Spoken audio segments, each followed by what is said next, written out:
ना पुण्य ना पाप, फिर इंसान क्या करे। अष्टावक्र गीता का रहस्य। जब हम धर्म की बात करते हैं तो सबसे पहले जो शब्द सामने आते हैं वे हैं पुण्य और पाप। बचपन से हमें सिखाया जाता है कि अच्छा काम करोगे तो पुण्य मिलेगा, बुरा करोगे तो पाप लगेगा। स्वर्ग और नरक का भय, कर्मों का हिसाब, जन्म मरण का चक्र, सब कुछ इन्हीं दो शब्दों के इर्द गिर्द घूमता है। लेकिन एक ग्रंथ है जो इस पूरी धारणा को हिला देता है। वह कहता है, न तो तुम पुण्य हो न पाप हो। ये वाक्य सुनते ही मन में सवाल उठता है, अगर न पुण्य है न पाप तो इंसान करे क्या? क्या वह कुछ भी करे? क्या नैतिकता का कोई मूल्य नहीं?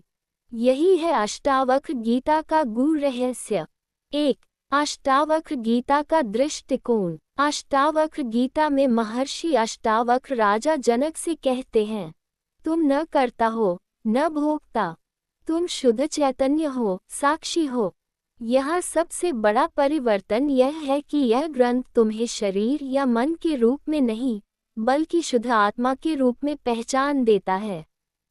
जब तुम स्वयं को शरीर मानते हो तब तुम्हारे कर्म तुम्हें बांधते हैं। तब तुम कहते हो मैंने अच्छा किया, मैंने बुरा किया। पर जब तुम साक्षी बनते हो तब समझ में आता है कर्म प्रकृति के स्तर पर हो रहे हैं, विचार मन के स्तर पर उठ रहे हैं, भावनाएं शरीर में घटित हो रही हैं, पर तुम इन सब के देखने वाले हो। जहाँ कर्ता नहीं वहाँ पाप और पुण्य किसके? दो, ना पुण्य ना पाप का असली अर्थ। इस वाक्य को बहुत लोग गलत समझ लेते हैं। उन्हें लगता है कि यह शिक्षा नैतिकता को नकार रही है, लेकिन ऐसा नहीं है। अष्टावक्र गीता बाहरी आचरण की नहीं, आंतरिक पहचान की बात कर रही है। जब तक तुम अपने को कर्ता मानते हो तब तक कर्म का फल मिलेगा, लेकिन जब तुम जान लेते हो कि तुम शुद्ध आत्मा हो तब कर्म तुम्हें बांध नहीं सकते।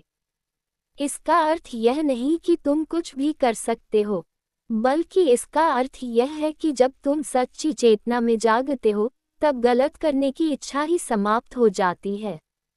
3, अगर पुण्य पाप नहीं तो इंसान क्या करे? अब सबसे महत्वपूर्ण प्रश्न, अगर पुण्य और पाप अंतिम सत्य नहीं है तो इंसान को क्या करना चाहिए? अष्टावक्र गीता का उत्तर सीधा है, कुछ बनने की कोशिश मत करो, बस जानो कि तुम कौन हो। जब तुम अपने असली स्वरूप को जान लेते हो तब कर्म स्वाभाविक रूप से शुद्ध हो जाते हैं। तब तुम दया दिखाने के लिए दयालु नहीं बनते, दया तुम्हारे स्वभाव से बहती है। तब तुम सत्य बोलने की कोशिश नहीं करते, सत्य स्वतः प्रकट होता है। जागृति के बाद जीवन प्रयास नहीं रहता, सहज प्रवाह बन जाता है। 4, साक्षी भाव असली कुंजी। अष्टावक्र गीता बार बार साक्षी भाव की बात करती है। साक्षी भाव का अर्थ है हर विचार, हर भावना, हर घटना को देखना पर उससे जुड़ना नहीं। गुस्सा आया उसे देखो, लोभ आया उसे देखो, अहंकार उठा उसे देखो।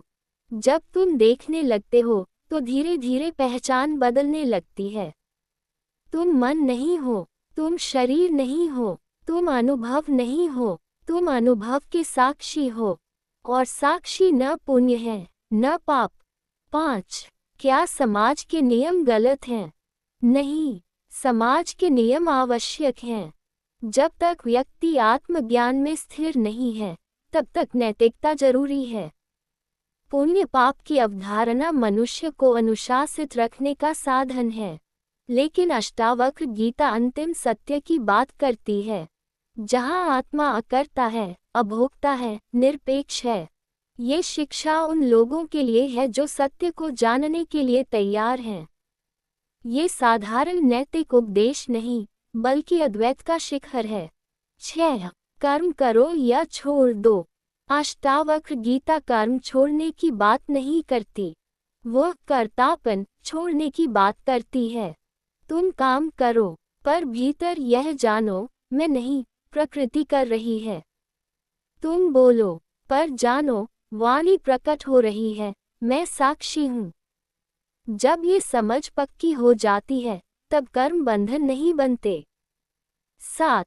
असली स्वतंत्रता। हम सोचते हैं कि स्वतंत्रता का अर्थ है, जो चाहो वह करो। लेकिन अष्टावक्र गीता कहती है, स्वतंत्रता का अर्थ है तुम्हारी पहचान कर्मों से मुक्त हो जाए। जब तुम अपने को शरीर मानते हो, तब हर कर्म का हिसाब तुम्हें डराता है। जब तुम अपने को आत्मा जान लेते हो, तब जीवन एक लीला बन जाता है। न डर, न लालच, न भविष्य की चिंता, न अतीत का पछतावा। 8. अंतिम समझ। ना पुण्य, ना पाप का अर्थ यह नहीं कि जीवन निरर्थक है, बल्कि इसका अर्थ है कि जीवन मूलतः शुद्ध है। तुम जो हो, वह पहले से ही पूर्ण है। तुम्हें पवित्र बनने की जरूरत नहीं, तुम पहले से पवित्र हो। अष्टावक्र गीता तुम्हें सुधारने नहीं, जगाने आए हैं। निष्कर्ष। तो फिर इंसान क्या करे? इंसान को कुछ विशेष करने की जरूरत नहीं, उसे बस जानना है वह कौन है। जब ये जान लिया कि मैं शुद्ध चेतना हूँ, तब न पुण्य का अहंकार रहेगा, न पाप का बोझ। जीवन सहज हो जाएगा, कर्म होते रहेंगे, पर भीतर गहरी शांति होगी। यही है अष्टावक्र गीता का रहस्य।